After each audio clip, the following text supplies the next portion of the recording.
তুমি মুখলেস নাকি? জি স্যার, জি স্যার। তোমার সাথে না আমার অ্যাসাইনমেন্ট ছিল, সেটা তুমি দাও না কেন? স্যার মানে স্যার আমার তো স্যার চিকেন পক্স হয়েছে স্যার, আমি তো স্যার ক্যাম্পাসে আসতে পারতেছি না কয়েকদিন যাবত স্যার। আমি স্যার রেডি করে রাখছি স্যার, আমি আসলেই দিয়ে দেবো স্যার। তো তুমি চিকেন পক্সের সময় পরীক্ষা দিতে পারতো না, এক ফাঁকে দিয়ে দিলেই তো হতো। না স্যার, সিরিয়াস অবস্থা স্যার, আমার তো স্যার বাসা থেকে বের হওয়ার নিষেধ স্যার, ডাক্তার মানা করছে স্যার। ও আচ্ছা, তো ছোঁয়া আছে স্যার। আচ্ছা আচ্ছা, ফক্স ভালো হইলে ওটা দিয়ে দিও কেমন? আচ্ছা তোমাদের থানিয়ার খবর কি? ও ও ও আসে নাই কেন? ও তো অ্যাসাইনমেন্ট জমা দেয় নাই। জান্নাতুল ফেরদৌস তানিয়ার কথা বলছেন স্যার? হ্যাঁ হ্যাঁ, জান্নাতুল ফেরদৌস। আমি কোন পুরো নাম জানি নাকি, আমি তো তানিয়া নামটাই জানি। স্যার আমার ওর সাথে তো স্যার আসলে স্যার অনেকদিন যাবত যোগাযোগ নাই স্যার, ক্যাম্পাসে আসি না। তবে স্যার আমি একটু আগে আমার এক ফ্রেন্ডকে ফোন করছি, সে বললো ওরা মানে একসাথেই আছে। আর তানিয়া এখন স্যার স্যার কোথায় তানিয়া এখন? কোথায় স্যার তানিয়া এখন স্যার? আজব ছেলে কোথা, এটা আজব আজব কথা, এগুলো কি বলো? হ্যাঁ স্যার আমি যেটা শুনছি আর কি, স্যার এখন তুমি তোমার গালকে কন্ট্রোল করো। তুমি একজন বিশ্ববিদ্যালয়ের টিচারের সাথে কথা বলতেছো, তুমি কি বলো? না স্যার, আমি মানে বলতে চাচ্ছি মানে সে স্যার এখন স্যার হাইতলাম করার জায়গা পাও না না? এই তোমার এক শিক্ষা দিতে কে? হ্যাঁ, আদব ছেলে কোথাকার, ইডিয়ট ছেলে কোথাকার।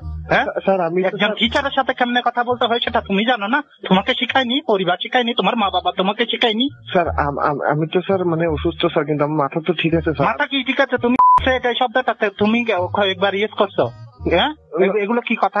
আমাকে টিচারের সামনে এগুলো কি কথা বলো? স্যার আমি তো স্যার বন্ধু শরীফ আমাকে বললো স্যার, সে মানে একসাথেই আছে ওরা তো স্যার। আবার তুমি বলো, তুই আবার বলো বেয়াদব ছেলে কোথাকার, তুই কেমনে বলো বেয়াদব ছেলে কোথাকার? স্যার আপনি স্যার আমাকে ব্লেম করবেন কেন স্যার? আমি অসুস্থ লোক স্যার, আমি প্রথমেই বলছি স্যার।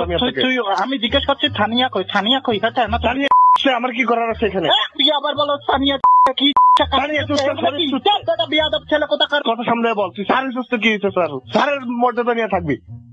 তুই কেমনে বলো তুই বেয়াদব ছেলে কোথাকার? ফাজলাম আবার বলো তানিয়া। সত্যি করে বল, আমি তানিয়া কোথায়? আচ্ছা যা, যেগুলো গেছে এগুলো গেছে, এখন বল তানিয়া কই? তানিয়া কি কথা কস কেন? টিচারের সাথে কেমনে কথা বলতে হয় সেটা পর্যন্ত তোকে এখনো কেউ শিখায় না? শিক্ষক স্যার, আপনি আমাকে জিজ্ঞেস করছেন, আমি বলছি তানিয়া সরি বলছি। আপনি আমার সাথে এইভাবে আমার গালাগালি শুরু করছেন, আমার মা বাবা তুলে আমার কি মানে ইয়ে নাই? আমি অসুস্থ লোক, তানিয়া আমার কি করার আছে স্যার? তুই অসুস্থ, সেটা তোর প্রতি আমার সিম্প্যাথি আছে, কিন্তু মানেটা কি আমাকে তো বুঝাই বললি না। এটা তো খুব খারাপ এবং একটা শব্দ, বেয়াদব ছেলে কোথাকার। হাজলামি করার জায়গা পাস না স্যার। আপনি স্যার এখন সত্যি কথাটা শুনলে স্যার, আপনি আমাকে গালি দিচ্ছেন স্যার, সবগুলো ফিরিয়ে নিতে বাধ্য। কেন ফিরাই না? তুই আমার যথেষ্ট হেনস্থা করছো। তুই অ্যাসাইনমেন্ট চাইছি কি আমার দোষ হয়ে গেছে নাকি? তানিয়ার জন্য আমার একটা সার্চ কর্নার ছিল। আমার দোষ নেই, আমার দোষ। সরি আমার দোষ। মানে কি আমারে বল বেয়াদব ছেলে কোথাকার? মানে কি মানে আপনি চিনেন না চুচে? আপনি তো চুচে, আপনি ক্যাম্পাসে আছেন না? আপনি চুচের পাশে আছেন মানে চিনেন না? CUDES freedom university debating society, এটা কি আপনাকে খুলে বলতে হবে? এটা আগে তুমি বলবা না? এখন গলা নরম করে কেন? আমাকে তো গালি দেওয়ার দিচ্ছেন স্যার, আমার মা বাপ তুলে গালি দিচ্ছেন। আমার মা বাপ কি করছে? এটা আগে বাকিরা চুচ্ছে, ঢাকা থেকে কম্পিটিটর রয়েছে, সবাই আমার কি দোষ?